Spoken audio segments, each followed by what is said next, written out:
बहुत सी पुरानी ग्रेव भी मौजूद थी। वेल यहाँ से सीन शिफ्ट होता है और हम एक और आर्कियोलॉजिस्ट की टीम को देखते हैं जो अब उसी केव में जाने की तैयारी में है। यहाँ हम आपको बता दें कि ये पिछले वाली टीम के 4 साल बाद का समय है, लेकिन यहाँ किसी को पता नहीं चला कि आज तक वो पिछली वाली टीम कहाँ गई। अब ये टीम जब नीचे जाती है तो इन्हें वहाँ काफी गहरा पानी मिलता है, जिसके अंदर जाने के लिए इन्हें ट्रेनर स्कूबा डाइवर की जरूरत पड़ेगी। इसलिए टीम का हेड डॉक्टर निक एक बेहतरीन स्कूबा डाइवर की टीम से बात करता है और बताते हैं आपको एक ऐसी जगह जाना है जहां आज से पहले कई लोग जा चुके, लेकिन बहुत ही कम लोग वहां से वापस आ पाए। अब ये सुनकर वो टीम थोड़ा घबरा जाते हैं, लेकिन उन्हें इसके लिए काफी मोटी रकम मिलने वाली थी और अपने सामानों के साथ स्पॉट पर आने के लिए रवाना हो जाते हैं। जब वो साइट पर पहुंचते हैं तो वहां उन्हें कुछ पुराने जूते भी मिलते हैं जो उन्हीं आर्कियोलॉजिस्ट टीम के थे जो सालों पहले यहाँ पर आई थी। वहीं टेलर जो कि डाइवर टीम का मेंबर होता है वो डॉक्टर कैथरीन से मिलता है और उन्हें कुछ इक्विपमेंट दिखाता है। ये देखकर कैथरीन काफी इंप्रेस होती है। इसके बाद रात में दोनों टीम के मेंबर आपस में प्लान को डिस्कस करते हैं, जिसमें जैक अपनी टीम को बताता है कि हम इस केव में 18 दिनों तक रहेंगे, वहां मौजूद सारी चीजों को एक एक करके ऊपर भेजेंगे, इसलिए हमें अपने सारे सामानों को पहले से चेक कर लेना है ताकि कल कोई गड़बड़ ना हो। तभी वहां डॉक्टर निकोली आती है और उन्हें कुछ चीजें दिखाती है जो कि केव के अंदर से मिली थी, जिसमें से कुछ एंटीक आर्ट्स भी थे, जिसमें साफ दिख रहा था कि ये पिक्चर जरूर किसी भयंकर चीज की हो या फिर किसी भयानक जीव की हो। इसके बाद वो उन्हें कहानी भी बताते हैं जो पास के टाउन वालों में बहुत ही मशहूर है। वो कहानी ये थी कि सालों पहले जो इस शहर का राजा था वो एक बार इस केव के अंदर गया था क्योंकि उसे खबर मिली थी कि यहाँ कई टन गोल्ड छुपा हुआ है, लेकिन जब वो अंदर गया तो वहां उसका सामना किसी अद्भुत चीज से हुआ जिसके बाद वो कभी ऊपर नहीं आ पाए। अब यहाँ जैक की टीम को इन सब बातों पर यकीन नहीं था क्योंकि ऐसी कहानियां हर पुराने खंडर की होती है, लेकिन निकोली जिस तरह से ये सब बता रहा था उसे ये साफ पता चल रहा था कि जरूर इस बात में थोड़ी सच्चाई है और इसीलिए उन्हें संभल कर नीचे जाना होगा। नेक्स्ट डे पूरी टीम एक एक करके नीचे जाने लगती, जहां हम पहली बार उस केव की पूरी इमेज देख पाते हैं जो भी ज्यादा विशाल और भयानक थी क्योंकि वहां बहुत ही पुराने नुकीले चट्टानें थी और नीचे बहुत ही गहरा पानी था। इसके बाद वो सबसे पहले अपनी टीम मेट ब्रिक को पानी में जाने को कहते हैं ताकि वो जाकर पता लगा सके कि आखिर वहां क्या चल रहा है और अगर उसे कुछ मिले तो वो फौरन सभी को इस बारे में बता सके। अब वो नीचे पहुंच जाता है जहां पर उसे पहले तो कुछ खास दिखाई नहीं देता, लेकिन कुछ ही देर बाद उसे एक ड्राई जगह दिखती है जहां पर वहीं रुककर वो अपनी टीम से बात करने लगता है। उसी समय उसके पास फिश या फिर किसी तरह का एनिमल आता है जिसके साथ वो खेलने लगता है क्योंकि वो काफी सॉफ्ट था। अब ये सब उसकी टीम मेट भी देख रहे थे। इसके बाद वो उसे और अंदर जाने को कहते हैं। जब वो और थोड़ा अंदर जाता है तो उसे कुछ हलचल महसूस होती है। वो इस बारे में अपनी टीम को बताता भी है, लेकिन तभी वो अचानक से डर जाता है और उसी समय उसकी लाइन भी कट हो जाती है। सभी टीम मेंबर डर गए थे कि अचानक से उसके साथ क्या हुआ, इसलिए वो सभी से कहते हैं कि हमें एक साथ नीचे जाना चाहिए, लेकिन जैक एक दूसरे डाइवर को नीचे भेजता है ताकि वो ब्रिक्स के बारे में पता लगा सके। लेकिन टेलर अपने भाई से एक बार और कहता है कि सभी को नीचे जाना चाहिए, इसलिए वो उसकी बात मान लेते हैं और सभी पानी के नीचे थे। वो बीच में पड़ने वाली नायाब चीजों की फोटो भी क्लिक करते हैं और कुछ जो अनमोल चीजें मिलती हैं उन्हें अपने पास रख लेते हैं, जिसके कुछ देर बाद वो उस ड्राई जगह पहुंच जाते हैं जहां पर लास्ट बार ब्रिक से बात हुई थी। वहां उन्हें ब्रिक के सारे सामान भी मिलते हैं, लेकिन वो कहीं नहीं था। ऐसा लग रहा था कि जैसे वो उन सामानों को छोड़कर अपनी मर्जी से कहीं गया हो। वहां उन लोगों को पिछली आर्कियोलॉजिस्ट टीम मेंबर के भी सामान मिलते हैं जो कि अब सड़ चुके थे, लेकिन तभी स्ट्रड नाम का ड्राइवर एक कोने पर एक जानवर मरा हुआ मिलता है, जिसे देखकर वो डर जाता है और चिल्ला देता है, जिस वजह से वहां पर जो भी और जानवर थे वो उस पर हमला कर देते हैं। उसे पानी के नीचे ले जाते हैं जहां पर एक विशाल जानवर आकर उसके टैंक पर हमला कर देता है, जिससे कि वो फट जाता है और उसकी आवाज सुनकर टेलर फौरन उसके पास जाता है। लेकिन तब तक वो जानवर स्ट्रड को अपने साथ एक गुफा में ले जा चुका था, जिसके अंदर किसी इंसान का जाना असंभव था क्योंकि वो बहुत ही छोटी थी। अब टेलर अपनी टीम के पास आकर सभी को स्ट्रड के बारे में बताता है, जिसे सुनकर सभी शॉक में थे कि आखिर ये कैसे हो सकता है। ये केव जमीन के इतनी अंदर नीचे है और ऐसे में किसी जीव का यहाँ पल पाना बहुत ही मुश्किल है। इसके बाद वो लोग दोबारा से स्ट्रड को ढूंढने के लिए जाते हैं, लेकिन उन्हें पता चलता है कि अब वो रास्ता बंद हो चुका है क्योंकि जब स्ट्रड का टैंक फटा तो एक झटका हुआ जिसकी वजह से ये सारे पत्थर नीचे गिर गए। मतलब स्ट्रड भी अब जा चुका है। सभी वापस अपने बेस पर आते हैं जहां पर जैक उन्हें बताता है कि हमारे पास 18 दिनों का ही सामान है, उससे पहले हमें यहाँ से बाहर निकलना होगा वरना बहुत दिक्कत हो जाएगी। तो ब्रिक कहता है कि हम लोग अब यहाँ से आगे नहीं जा सकते क्योंकि यहाँ कोई जानवर है, उसी ने स्ट्रड पर भी हमला किया और क्या पता उसी ने आर्कियोलॉजिस्ट टीम को भी मारा हो। लेकिन जैक उसे शांत रहने को कहता है और वो डॉक्टर निकाई से भी इस बारे में पूछता है, लेकिन वो बड़ी धीमी आवाज में कहती है कि मैंने ऐसा कुछ आज तक कभी नहीं देखा। इसके बाद जैक और टॉप दोनों यहाँ से बाहर निकलने का रास्ता ढूंढने के लिए निकल जाते हैं, लेकिन अब यहाँ बेस में टेलर और ब्रिक के बीच में लड़ाई होना शुरू हो जाती है, क्योंकि उसका कहना था कि स्ट्रट की मौत उसी की वजह से हुई है, अगर वो उसके साथ रहता तो उससे कुछ नहीं होता। लेकिन तभी चार्ली आकर दोनों को रोक, जिसके बाद डॉक्टर निकोली उस मरे हुए जानवर को माइक्रोस्कोप पर देखते हैं। उधर जैक एक छोटी सी दरार के रास्ते से ऊपर जाता है, लेकिन तभी एक जीव उस पर हमला कर देता है, जिससे वो जैसे तैसे बचता है और फौरन अपनी टीम के पास आता है। वो अपनी पीठ पर चुभे हुए एक पंजे को अलग करता है, जो कि उसी जीव का था, जिसे कैथरीन माइक्रोस्कोप से देखती है और उन्हें पता चलता है कि ये किसी किस्म का पैरासाइट है और इनका काम होता है मरे हुए इंसानों को खाना। इनके सूंघने और सुनने की शक्ति बहुत ही कमाल की होती है, लेकिन ये जीव इतने बड़े कैसे हो गए ये किसी को पता नहीं चलता।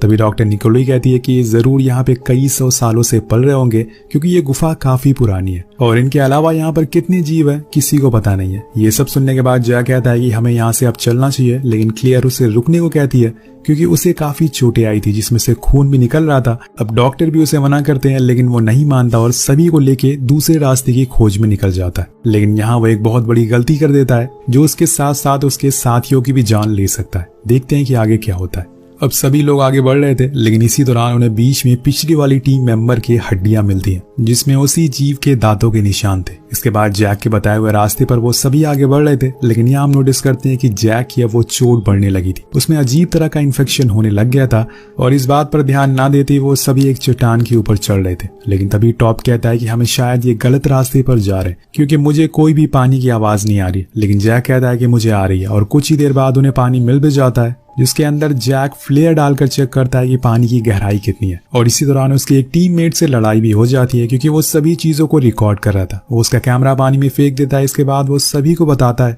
कि नीचे पानी बह रहा है, इसलिए हम यहाँ पे कुछ देर आराम करेंगे, फिर नीचे जाएंगे जहां से हम बाहर निकल सकते हैं। लेकिन इसी दौरान जैक को कुछ अजीब से दौरे पड़ने लगते हैं और ये देखकर दूर बैठे उसके टीम मेंबर कहते हैं कि उन्हें जैक की फिक्र हो रही है। तो टॉप कहता है कि मैंने आज तक उसे इतने गुस्से में कभी नहीं देखा। और उन सभी की बातें जैक यहाँ दूर बैठा सुन रहा था। अब उसे इतनी दूर की आवाजें भी सुनाई देने लग गई थी। ऐसा इसलिए था क्योंकि उसे जीव ने सबसे पहले जैक के ऊपर हमला किया था और वो अभी तक जिंदा है। अब वो इन्फेक्शन उसके अंदर और फैलता जा रहा है, जिससे कि जैक की बॉडी में बदलाव आ रहे हैं। क्या जैक भी एक जीव बन जाएगा या फिर कुछ और? अब फिर से वो लोग आगे बढ़ते हैं, जहाँ पर उन्हें एक वाटरफॉल दिखाई देता है जो तेजी से नीचे गिर रहा था। जैक कहता है कि हमें इसमें कूदना है जिससे कि हम यहाँ से बाहर निकल सके, लेकिन कैथरीन कहती है कि यह रास्ता सही नहीं है, हमें नहीं पता कि यह झरना कहाँ जाता है, कहाँ पर खत्म होता है। पर जैक अपनी जिद पर अड़ा था और वो सबको वही करने को कहता है और एक एक करके सभी नीचे कूदते हैं। लेकिन कैथरीन का पैर कोई चीज पकड़ लेती है और वहीं टॉप पर सभी लोग नीचे आ जाते हैं। लेकिन कुछ समय के बाद कैथरीन भी नीचे पहुंच जाती है, पर उसी दौरान नीचे कैथरीन को कुछ महसूस होता है। वो टॉप से कहती है कि नीचे देखो कोई चीज है। जब वो नीचे देखता है तो वहां उसे एल फिश दिखाई देती है जो उनके पास घूम रही थी। उसी दौरान ऊपर से डॉक्टर भी गिर जाती है। अब सभी एक साथ थे, लेकिन तभी वहां जीव आ जाता है और वो डॉक्टर पर हमला कर देता है और उन्हें घसीटते हुए अपने साथ ले जाने लगता है। कैथरीन बहुत कोशिश करती है कि वो उन्हें बचा सके, कर नहीं पाती। यहाँ जैक उस जीव का पीछा भी करता है और देखता है वो डॉक्टर को मारकर फिर उसी केव में ले जा रहे। पर उसी दौरान उसकी नजर उस जीव के शरीर पर पड़ती है, जहाँ एक टैटू बना था, जिसे ये साफ पता चल रहा था कि ये जीव किसी समय पे अगर इंसान हुआ करता था, क्योंकि ऐसे टैटू कोई जीव तो बना नहीं सकते। और क्या पता ये जीव पहले आई हुई टीम इंसान वाला हो और अब ये जीव में बदल गया हो। अब ये देखकर जैक बहुत डर जाता है, क्योंकि उसे इसी जीव ने काट रखा था। लेकिन वापस आकर वो ये बात किसी को नहीं बताता, फिर सभी को किनारे पर आने को कहता है, जहाँ पे कैथरीन उसे बहुत सुनाती है, क्योंकि उसकी वजह से डॉक्टर की मौत हो गई। डॉक्टर ने मना किया था कि कोई गहराई में नहीं जाएगा। क्या पता उन्हें इस जीव के बारे में पहले से कोई जानकारी हो जो इन्हें बचा सके। वे एक जगह आकर ये बैठ जाते हैं, जहां पर इन्हें सामने से पानी का तेज बहाव दिखता है और सभी उसके अंदर जाने लगते हैं। लेकिन जैक मना करता और कहता है कि हम सभी दीवार पर चढ़ेंगे और फिर वहां से दूसरी तरफ जाएंगे। कैथरीन टेलर से कहती है कि जैक ने अपना होश खो दिया है और वो टीम लीड करने की हालत में नहीं है। लेकिन टेलर उसकी बात अनसुनी कर देती है। अब जैक और टेलर दोनों चट्टान पर चढ़ने के लिए रेडी थे, पर उनसे पहले ही चार्ली वहां पर चढ़ जाती है और ऊपर पहुंच जाती है। लेकिन उसी समय उसे वो जीव दिख जाता है और यहाँ हम पहली बार उसे इतने करीब से देख पाते हैं, जो कि बहुत ही विशाल और खूंखार था। अब वो चार्ली पर हमला करता है, लेकिन वो नीचे कूद जाती है और लटक जाती है। पर वो जीव उड़कर उसके पास आता है और उसे पूरी तरह से कवर कर लेता है। अब यहाँ चार्ली के पास कोई ऑप्शन नहीं होता, इसलिए वो अपने सिलेंडर में आग लगा देती है, जिससे कि वो जीव जलकर नीचे गिर जाता है। पर इससे चार्ली की भी मौत हो जाती है। अब ये देखकर सभी टीम मेंबर टूट जाते हैं। वो एक एक करके अपने साथी को खोते जा रहे थे। तो जब जैक उसकी बॉडी को उठाकर लाता है, ये देखकर सभी लोग बहुत ही गुस्से में आ जाते हैं। लेकिन यहाँ हम एक और चीज नोटिस करते हैं कि जैक की बॉडी भी अब ट्रांसफॉर्म होने लगी है। जैसे कि मैंने आपको पहले भी बता दिया था, और ये चीज कैथरीन बहुत देर से नोटिस कर रही थी। इसलिए वो उसे कहती है कि तुम्हें अब लीड करना छोड़ देना चाहिए, अब से टीम लीड मैं करूंगी। लेकिन ऐसा होता नहीं है। वो कहता है कि अगर तुम लोगों को अपनी जान बचानी है तो मेरे साथ चलना होगा। दोनों में बहस हो जाती है, जिसकी वजह से टीम टूट जाती है, 2 ग्रुप में बंट जाती है। जैक, टेलर और टॉप एक टीम में थे और बचे हुए लोग कैथरीन की टीम में, जो उन्हें नीचे पानी के रास्ते से बाहर ले जाने लगती है। लेकिन यहाँ जैक अपनी टीम को चट्टानों के रास्ते से एक ऐसी जगह ले जाता है जहाँ पर हजारों की तादाद में कंकाल थे। ये वही जगह थी जहाँ पर सालों पहले इस गांव का राजा अपनी सेना के साथ आया था, लेकिन वो इस जीव से जीत नहीं पाया और कुछ लोगों ने इस केव को बंद कर दिया। पर आज ये फिर से खुल गई। इसके बाद वो नोटिस करते हैं कि वहाँ एक जगह से ठंडा पानी आ रहा है, यानी कि वहां से बाहर निकला जा सकता है। वो सभी को वापस लेने के लिए जाते हैं, लेकिन उसी समय उसे एक दौरा आता है, जिसे देखते हुए टेलर कहता है कि तुम यहीं रुको, मैं उन्हें लेकर आता हूँ। उधर दूसरी ओर कैथरीन और उसकी टीम एक जगह पर पहुंच गई थी, लेकिन तभी वो जीव ब्रिक पर हमला कर देता है, जिसे देखकर एलेक्स और कैथरीन वहां से भाग जाते हैं। इधर टेलर बचते बचाते कैथरीन की टीम को ढूंढ रहा था, जहां पर उसे ब्रिक मिलता है, लेकिन तभी एक जीव आकर उसे एक दरार में खींच ले जाता है। वो उसके पीछे पीछे जाता है, लेकिन तब तक बहुत देर हो गई थी। मदर टाइम वो कैथरीन की लोकेशन उसे बता देता है, जिसके बाद वो फौरन उसके पास पहुंचता है और उन दोनों को लेकर जैक के पास, जहाँ जैक उनसे कहता है कि तुम्हें पानी के रास्ते से बाहर जाना होगा, लेकिन वहां भी उनका सामना बहुत सारे जीवों से होता है। तभी कुछ सिलेंडर नीचे गिर जाते हैं, जिसकी आवाज से वो जीव एक्टिव हो जाते हैं और एलेक्स के पीछे पड़ जाते हैं और यहाँ वो उसे भी मार डालते हैं। वहीं बचे हुए लोग पानी में छुप जाते हैं ताकि वो उन्हें देख ना सके, लेकिन ऐसा हो नहीं पाता और वो उन्हें भी ढूंढ लेते हैं, क्योंकि वो जीव सालों से यहाँ पर रहते हुए आ रहे हैं। तब जैक उन सभी जीवों से लड़ता है, क्योंकि उसके पास कुछ पावर्स आ गई थी, उसके अंदर भी उन्हीं का खून था।